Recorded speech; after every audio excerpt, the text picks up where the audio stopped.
Limisi Rajo Amateta Tinggang ko mayama litacho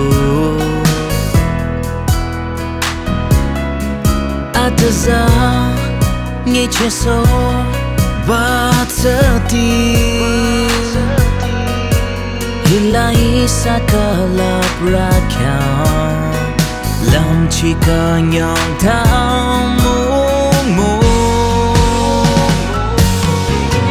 Oh Amüwanung Sangtam Mungmung Irolila pungro hero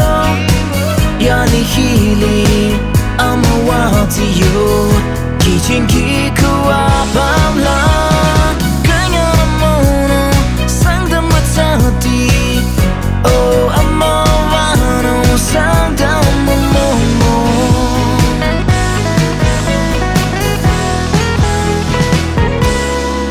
Turiti Pelancho Tamakano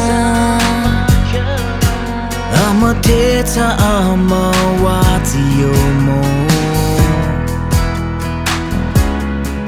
Pada Zata Amüwanung tadi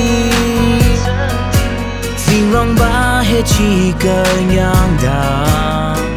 Amüwanung Sangtamrü tadi Oh Amüwanung Sangtam Mungmung Irolila pungro hero Yani hili Amüwanung Kichin kiku apamla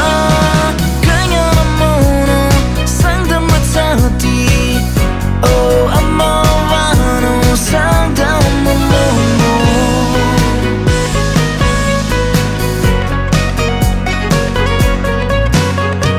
Turang bana chamarama wacha chokyo Change irali mawachang Irekyang achomango yang lila Lasi tricky cha